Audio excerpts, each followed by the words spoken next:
pitch coming. Swing and a miss. It's 9 in a row. And the 2-2. Swing and a miss. He did it. 0-2 pitch. Swing and a miss. He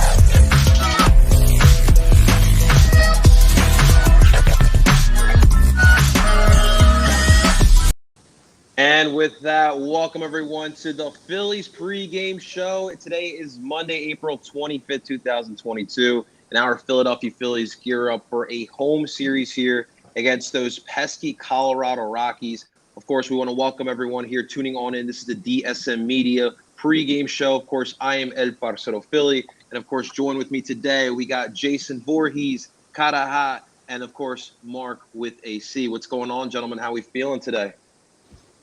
Rest in peace, Bryson Stott. He didn't die. We'll definitely get to all of that. Of course, Karaha is definitely not happy with the news that just dropped just about an hour ago. But what's going on, guys? We got trending in the AM already in the chat. Make sure you guys tune on into our morning show here on DSM Media. We got Dylan in here. Give up or shut up? Absolutely. Season's not over, are you Giants? But hey, we understand the sentiment completely. Dylan throwing in there as well. But of course, make sure you guys subscribe and like. As always, we drop sports content all the time here on DSM Media. Of course, these pregame shows as well. But let's get straight into it, gentlemen. Let's start off with the news that really set off the mood the last hour, and we want to thank our friends over at Inside the Phillies. The Phillies announced today that they have optioned prospect Bryson Stott to AAA after less than a month of play here in the majors to start off the season. And gentlemen, he is heading back down to AAA. I'll start off with you, Jason Voorhees, man. Your thoughts on this move here for the Phillies, Bryson being a youngster here? Well, I can't say I'm surprised. While I am upset, I love Bryson Stott. I realistically, have high expectations for the kid. But the fact of the matter is he's not getting any playing time. I mean, he hasn't played in like 4 games. And to me, when you're that young, either A, you have to be in the lineup on a daily consistent basis, or else I think the best thing is to be in AAA and actually play. I'm not quite at the point where I'm ready to say that he's absolutely ready to be in the major leagues. Like, I think he's close, but I think a little more seasoning, and obviously with the situation, we're not moving on from Didi anytime soon, so I think it makes sense, and I expected it, unfortunately. Absolutely. So real quick, his stats so far through 9 games of play that he played in, they had 30 at-bats, 4 hits, 3 RBIs, and 10 strikeouts. So he definitely had some struggles, going through the growing pains of Major League Baseball. But I do think that the world's not over for Bryson Stott. I mean, this was a kid that went 2 for 3 against Max Scherzer, one of the best pitchers. But absolutely, definitely a little bit concerning here for all of us as of now. But Kata, how you feeling with this move, man? Well, I mean, it's definitely disappointing for me. I mean, I thought he was going to be the shortstop for the whole year, and it just seemed like as soon as he came up here, all they started doing is moving him different position every different day. He didn't get any consistency, batting at the bottom of the lineup every night. That's not how you bring a young prospect along, and I hope he can get some quality at bats down AAA and get his confidence back, or else this is going to be another first-round pick wasted. We've had too many of those lately. They can't mess this kid up. I hope he figures it out. Absolutely. What about you, Mark? Is it too premature with this move? I don't think it's a wasted pick. I think it was probably the reason he was brought up is because of the extended rosters that they had. He's got to get at bats, and he's got to play every day. It just wasn't happening here. I mean, if he swung a hot bat and he was making some plays in the field, I think you'd see him on the squad. But he just the opportunities that he did have, he just wasn't performing. And the team honestly at this point can't afford to have him in the lineup and not perform. So we need to make sure that he does get the at bats and he does grow in order to be the star that I think that we're hoping to be. But I don't think his career is submarined because of this one thing. I think we'll be fine. Guys, I'm going to step out for just a second. I'm doing a quick sale. Oh, you're good. Look at that. Yeah. So I will be right back, okay? Not a problem. Mark, of course, busy on the job. We love to see him doing the double tasking there. Jay Tizzle, appreciate it, man. Absolutely. You always know we got to keep it fresh for the new seasons, for the new baseball season that we have upon us as well. But Logan already mentioned our next topic. Gentlemen, let's get into this past weekend.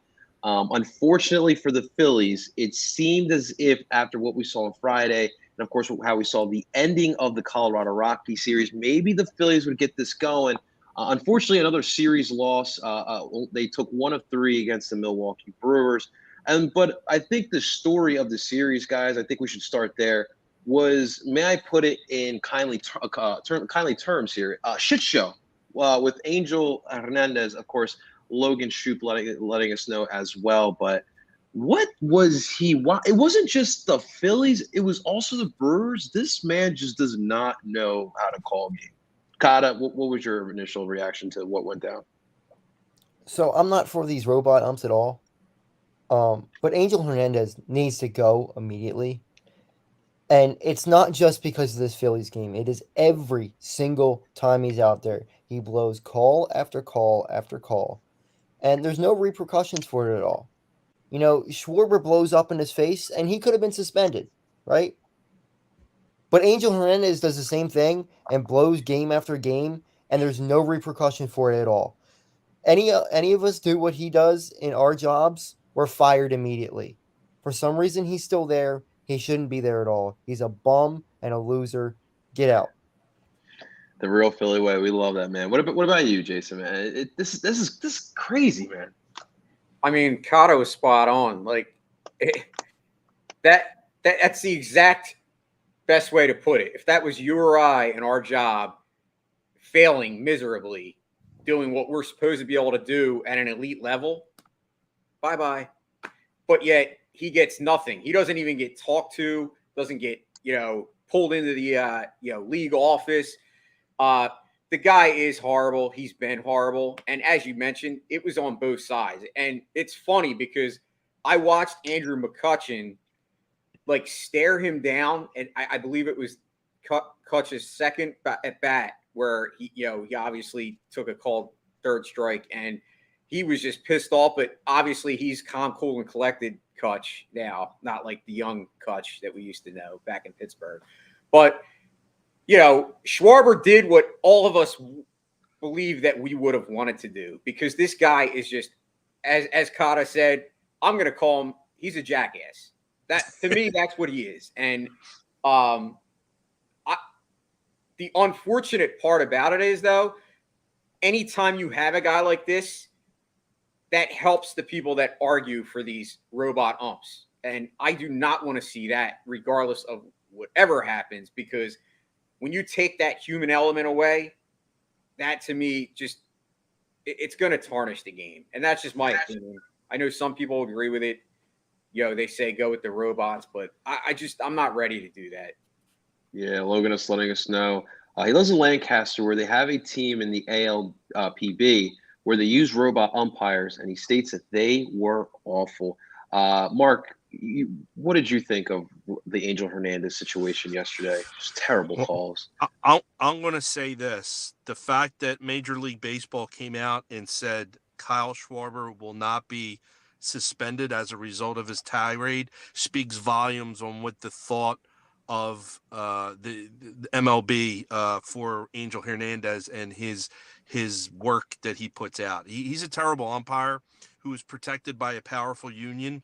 You'll never see him disappear until he decides to walk away from the game.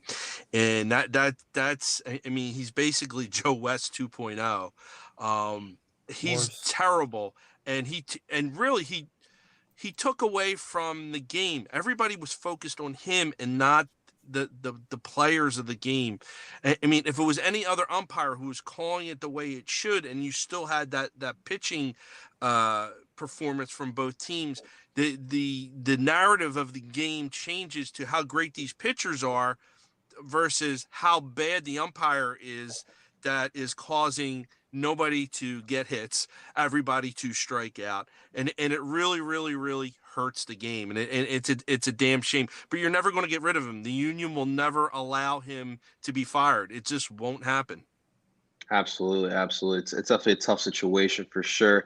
It feels like bad refereeing keeps following this city and its sports, but hey, we move on. Hopefully, this does not affect either one of the Phillies or the Sixers. But some good stuff did happen, gentlemen. I wanted to touch upon Aaron Nola. I think we have to.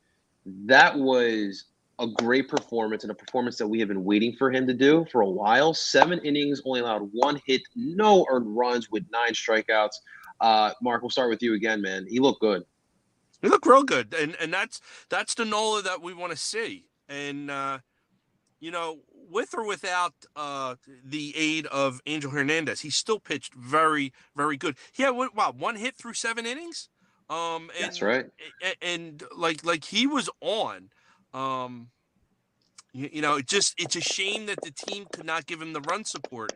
And I think I read somewhere either he's pitching really well, or and he doesn't get the run support, or he gets the run support and he can't get the ball over the plate. So he's just a victim, I think, of bad luck there. But if he can consistently pitch like he did last night, we're going to be in an okay position, I think, going forward through this long season, especially if Wheeler doesn't kind of step up his game. Oh boy, here we go. The Wheeler versus Nolan conversation coming back, Mark. Oh my God, what do you think, Kato? What you think he's settling in here? Aaron Nola is? No, Nola does this every year. He'll have this great game out of nowhere. He's a little and then his next 3 starts are 5 innings, 4 runs, and a loss. This is just Aaron Nola. Aaron Nola is either very, very good or not good. There's no in between. It's tough because what I've seen in the last year is Aaron Nola throughout games is like he will look good for stretches of starts, right? But the problem is that there's always that one pitch and it just falls apart. It's always been like mental, at least for these past couple of seasons for Aaron Nola, and that's what we need. We need him to just have that same mentality you have in the first inning through however long your pitch is going. And I believe he threw 86 I can double check real quick. I believe he threw 86 pitches, 89 pitches last night. Yeah. 62 strikes. So it was really solid through 7 innings. Jason, what are your thoughts on Mr. Nola? Yeah, it's crazy because Aaron Nola, if he could ever just be more consistent, he would be the ace that he's capable of being. Because, let's face it, I remember last year in the one game where he almost broke Tom Seaver's record. He struck out 10 batters in a row against the Mets. Yeah, he can mow down hitters like it's nobody's business.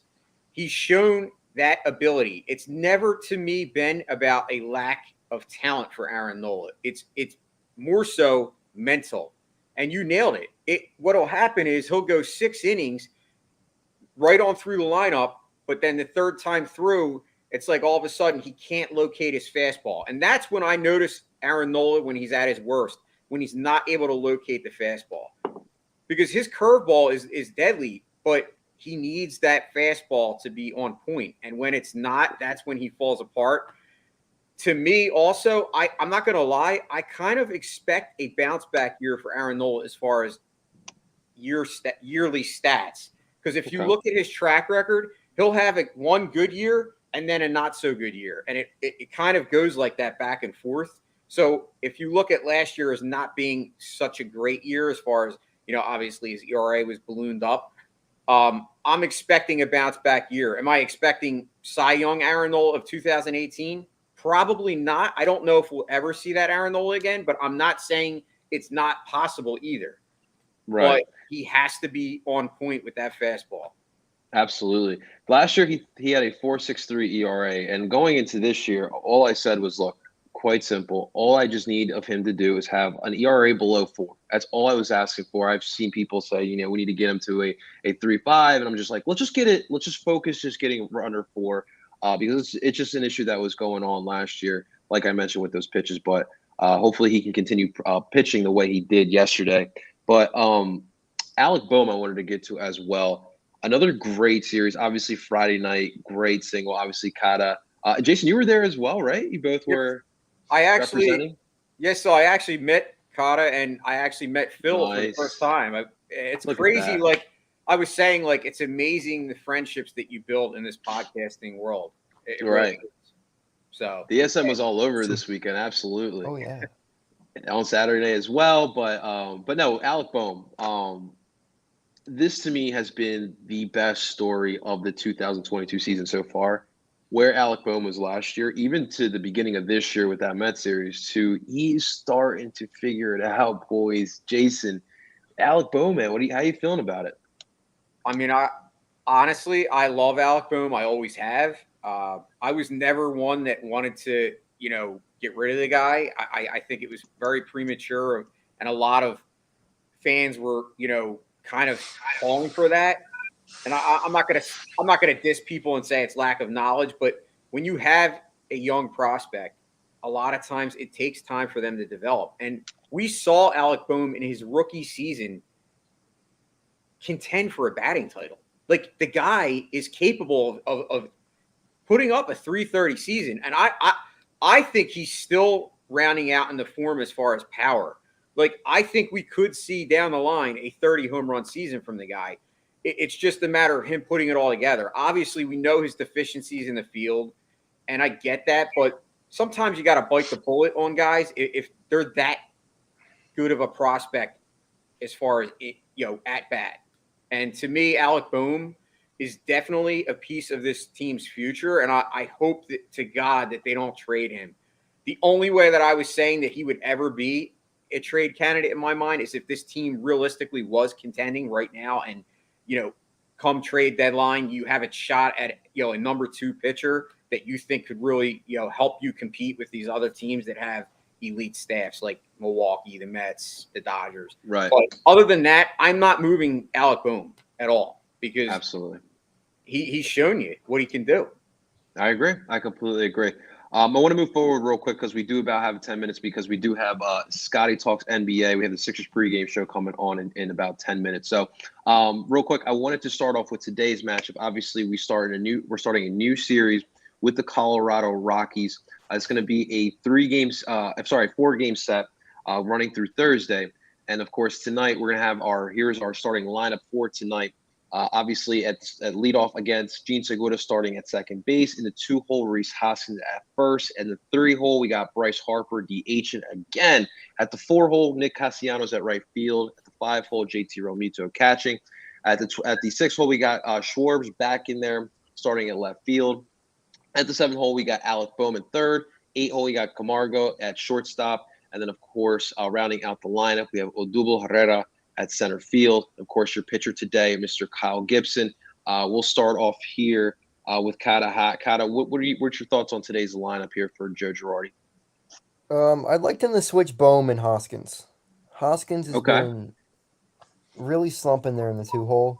And I think the approach that Bohm has right now, the way he works the count, he'd be great for a 2-hole candidate. And I think they should move him up. The way he's playing, he deserves to move up the lineup. Right. That's a good point.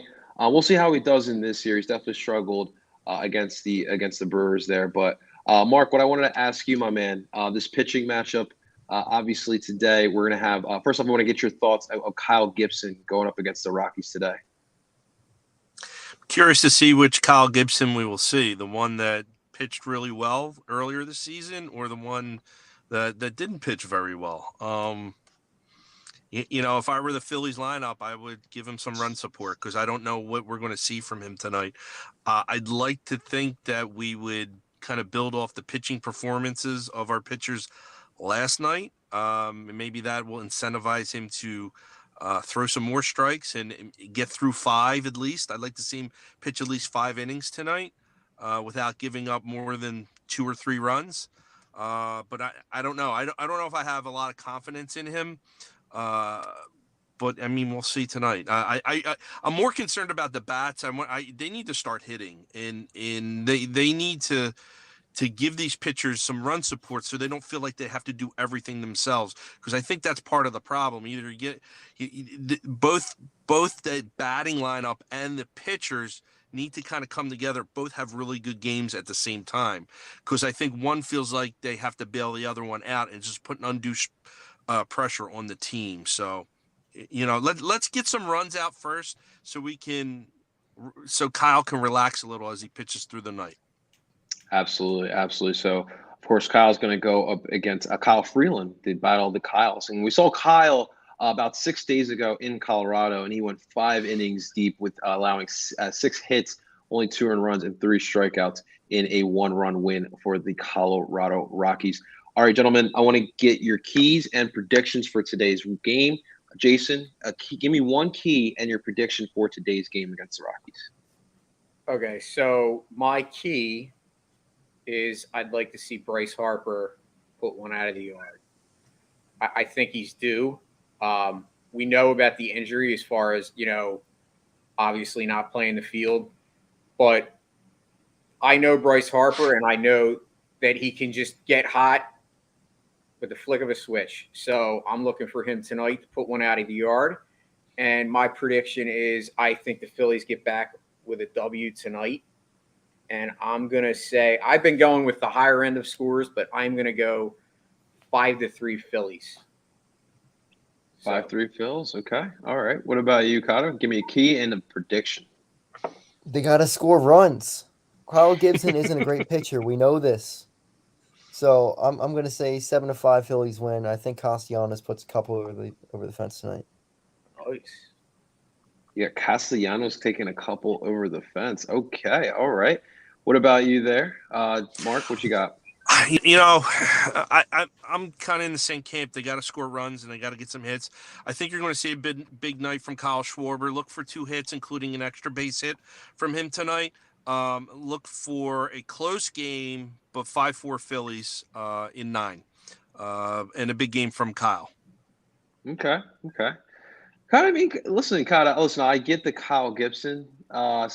He's an average starting pitcher, in my opinion, but he has a 3.57 ERA. I know it's early in 19 strikeouts. He hasn't been terrible. And if he could just be a consistent, solid pitcher, go through at least 5, we got at least ourselves a 3rd or 4th option here in our starting rotation. So we'll see. You can have some faith with Kyle Gibson there, Kata. I have no faith with anything right now. Someone go give Kata a big fat hug, man. Well, real quick, I will preface, I believe that, a lot of us are, and we actually, I named the title of the show tonight, when will the Phillies bats wake up? But the funny thing is, they're actually 5th in the major league in batting average. That you wouldn't even know it by the way that the team is played and their record. But it's not that they're not hitting. To me, it's their situational hitting. They're not hitting with runners in scoring position, and they're not knocking runners in. That's the problem.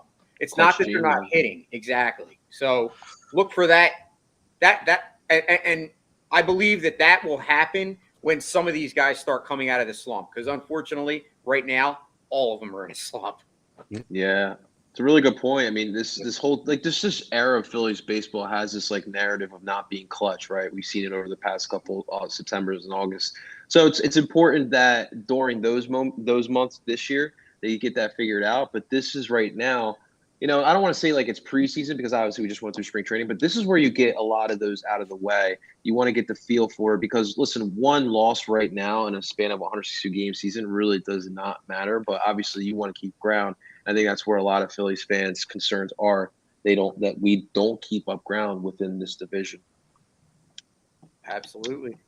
All Yeah, right. they need to get onto a tear. They need to roll off like 4 or 5 in a row, maybe win 8, 7 or 8 out of 10 for them to honestly to get back in the race and tell the fans that they're for real and get some guys and gals out in the ballpark, because last night was Fanatic's birthday, and even though it was a night game, they still only had 25,000 there.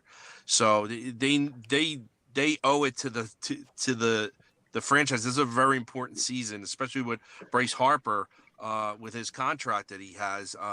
They gotta do something, and people are starting to lose patience. I hear you, man. I hear you. I'm definitely on the bandwagon of it's being a little too early. I'll wait until we get to Memorial Day to start making some judgments, but absolutely. Of course, everyone is drunk on the Sixers right now. Everyone's happy, excited, ready to get through that today. Of course, in about a couple minutes, Scotty talks NBA. We'll have his Sixers pregame show. We will be there for that one as well. But I wanted to give a big thanks to, of course, Jason, Kata, and Mark for joining me on this Phillies pregame show. Thank you guys for tuning on in. Of course, if you are new to DSM Media, make sure you guys like and subscribe. We do a lot of Philly sports content from all the gentlemen you see here, plus many more. So make sure you guys subscribe and never miss out on any of this great content. Ladies and gentlemen, enjoy tonight's game. Should be a good one. It's an early 6:45 first pitch, about to get started in Citizens Bank Park. Thank you so much for watching, guys.